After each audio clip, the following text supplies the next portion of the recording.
بسم اللہ الرحمن الرحیم۔ دوستو، آج کی اس ویڈیو میں ہم آپ کو 3 ایسی عورتوں کے بارے میں بتانے والے ہیں جن کا رمضان کے مہینے میں روزہ رکھنا حرام ہے، یعنی کہ ان 3 عورتوں کے روزہ رکھنا منع ہے۔ یہ 3 عورتیں کسی بھی حال میں رمضان کے مہینے میں روزہ نہیں رکھ سکتی ہیں۔ اگر ان میں سے کسی عورت نے روزہ رکھ لیا تو یاد رکھیں ایسی عورت کا روزہ کبھی نہیں ہوگا، بلکہ ایسی عورت کو اللہ تعالیٰ کی طرف سے سخت عذاب ہوگا۔ اور ساتھ میں ہم آپ کو عورتوں کے بارے میں کچھ ایسی باتیں بھی بتانے والے ہیں جن کو جاننا آپ سبھی کے لیے بہت ضروری ہے، اس لیے آج کی ہماری یہ ویڈیو آپ سبھی کے لیے بہت خاص ہے، آپ اس کو آخر تک ضرور دیکھیے گا۔ دوستو، روزوں کی فضیلت کی 3 شرطیں ہیں۔ اسلام، بالغ ہوش و حواس اور عاقل ہونا، یعنی کہ روزے تمام ایسے مسلمان مرد اور عورت پر فرض ہیں جو عاقل ہوں اور بالغ ہوں اور جو اپنے ہوش و حواس میں ہوں،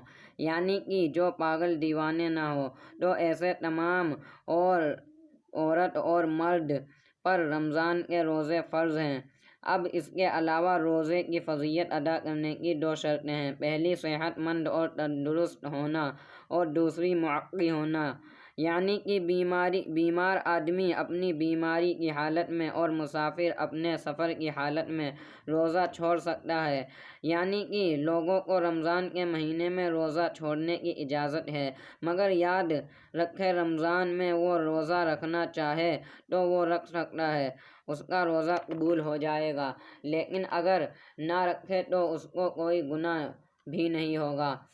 یہ بعد میں اس کی قضا کر سکتا ہے۔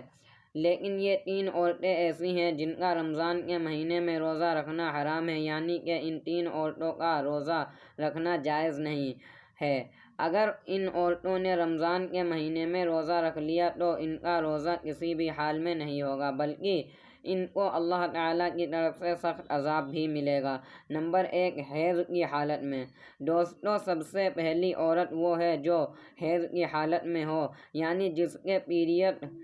چل رہا ہو۔ یاد رکھیں ایسی عورت رمضان کے مہینے میں روزہ رکھنا حرام اور ناجائز ہے، یعنی کہ حیض والی عورت رمضان کے مہینے میں روزہ نہیں رکھ سکتی ہے، کیونکہ حیض کی حالت میں روزہ رکھنا اور نماز پڑھنا حرام اور ناجائز ہے۔ مگر ایسی عورتیں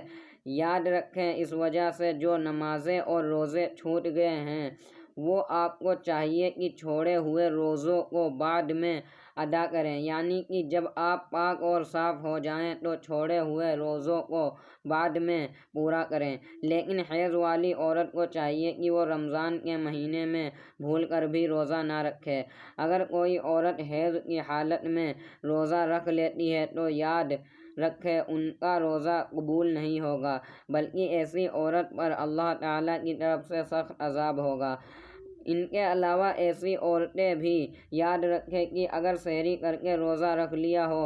مگر بعد میں دن میں اس کو ایسا ہوا کہ اس کے حیض شروع ہو چکا ہو، یعنی اس کے پیریڈ شروع ہو گیا ہو، تو یاد رکھیں ایسی عورت کا بھی روزہ نہیں ہوگا۔ اس کو چاہیے کہ بعد میں جب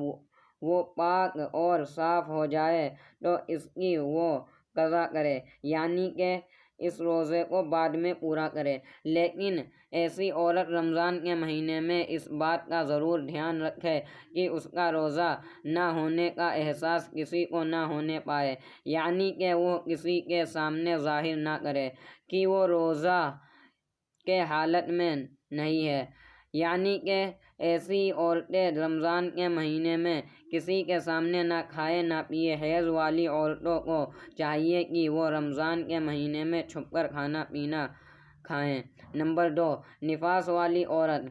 دوستو، دوسری عورت وہ ہے جو نفاس کی حالت میں ہو، ایسی عورت کا رمضان کے مہینے میں روزہ رکھنا حرام اور ناجائز ہے۔ اب کچھ بھائی پوچھیں گے کہ نفاس کیا ہوتا ہے، تو ہم آپ کو بتا دیتے ہیں۔ عورت کے بچے جنمنے کے بعد میں آگے سے جو خون نکلتا ہے اس کو نفاس کہتے ہیں۔ یاد رکھیں جو عورت نفاس کی حالت میں ہے ایسی عورتوں کو رمضان کے مہینے میں روزہ رکھنا منع ہے، یعنی کہ ایسی عورتیں بھی روزہ نہیں رکھ سکتی ہیں۔ اگر کسی عورت نے نفاس کی حالت میں روزہ رکھ لیا تو یاد رکھے ایسی عورت کا بھی روزہ نہیں ہوگا، بلکہ ایسی عورت کو بھی اللہ تعالیٰ کی طرف سے سخت عذاب ہوگا۔ اس لیے نفاس والی عورت کو چاہیے کہ رمضان کے مہینے میں بھول کر بھی روزہ نہ رکھے۔ آپ کا روزہ پورا نہیں ہوگا، لیکن اب ایسی عورتوں کو بھی چاہیے کہ جب وہ پاک اور صاف ہو جائے تو چھوڑے ہوئے روزوں کو بعد میں پورا کرے، یعنی کہ ان روزوں کو بعد میں پورا کرے۔ اگر کسی عورت نے رمضان کے مہینے میں روزہ رکھ لیا اور پھر اس کو دن میں احساس ہوا کہ اس کو حیض شروع ہو گیا ہے اور پھر اس بچے کی ولادت ہو گئی ہے جس کی وجہ سے اس کو نفاس ہو گیا ہے، تو یاد رکھے ایسی عورت کا وہ روزہ نہیں ہوگا، اس کو بعد میں اس کی قضا کرنی ہوگی۔ دوستو یاد رکھیں اسلام ایک پاک اور صاف مذہب ہے، اسی لیے نماز اور روزے کے لیے انسان کا پاک اور صاف ہونا ضروری ہے، اور یہی وجہ سے اسلام میں حیض اور نفاس کی حالت میں نماز اور روزہ رکھنا حرام بتایا ہے، ناجائز قرار دیا گیا ہے۔ نمبر 3، حاملہ عورت۔ حاملہ یعنی پریگننٹ عورت۔ دوستو تیسری عورت وہ ہے حاملہ یعنی پریگننٹ عورت۔ یاد رکھیں کہ رمضان کے مہینے میں روزہ رکھنا حرام تو نہیں، ایسی عورتوں کو روزہ منع تو نہیں ہے، لیکن ایسی عورتوں کو چھوٹ ضرور ہے، یعنی کہ حاملہ اور اپنے بچوں کو دودھ پلانے والی عورتوں کو اگر اپنے روزے کی وجہ سے اپنی یا اپنے بچے کی جان جانے کا خطرہ ہو تو عورتوں کو اجازت ہے کہ وہ روزہ نہ رکھیں، یعنی کہ ایسی صورت میں ان عورتوں کو روزہ نہ رکھنے کی چھوٹ ملی ہے۔ اگر ایسی عورتیں رمضان کے مہینے میں روزہ نہ رکھتی ہیں تو ان کو کوئی گناہ بھی نہیں ہوگا، لیکن ایسی عورتیں کو بھی چاہیے کہ وہ بعد میں چھوڑے ہوئے روزوں کی قضا کریں، یعنی کہ بعد میں ان روزوں کو پورا کریں۔ لیکن آپ یہاں پر اس بات کا ضرور دھیان رکھیں کہ حاملہ عورتوں کے لیے حیض اور نفاس والی عورتوں کی طرح ایسا حکم نہیں ہے کہ وہ روزہ نہیں رکھ سکتی ہیں۔ حاملہ عورتوں کو روزہ رکھنا حرام اور ناجائز نہیں ہے۔ ایسی عورتیں اگر چاہیں تو وہ رمضان کے مہینے میں روزہ بھی رکھ سکتی ہیں اور نماز بھی پڑھ سکتی ہیں، ان کا نماز اور روزہ ہو جائے گا۔ اس کے علاوہ اپنے بچے کو اور دوسرے کے بچوں کو دودھ پلانے والی عورتیں بھی اگر کمزوری کی حالت میں ہیں یا پھر روزہ رکھنے کی وجہ سے اپنے یا اپنے بچے کی جان جانے کا خطرہ ہو تو یاد رکھیں ایسی عورتیں بھی رمضان کے مہینے میں روزہ چھوڑ سکتی ہیں، یا پھر اگر وہ کوئی ماہر ڈاکٹر یہ کہہ دے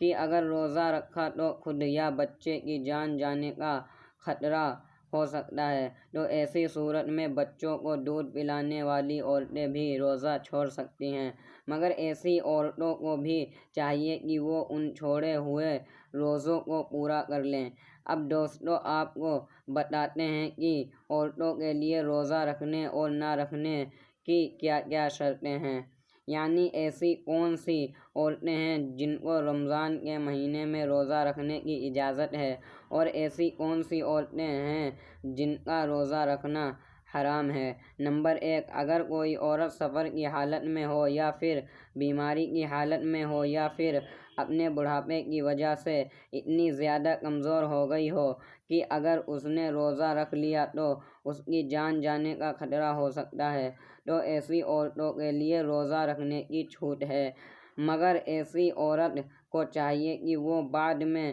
صحت مند اور تندرست ہو جائے تو وہ ان چھوڑے ہوئے روزوں کی قضا کرے، اور اگر بعد میں بھی پھر دوبارہ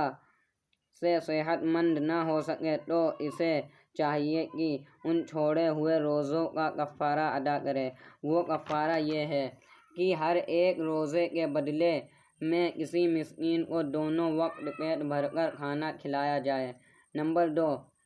اگر کسی عورت کو روزے کی حالت میں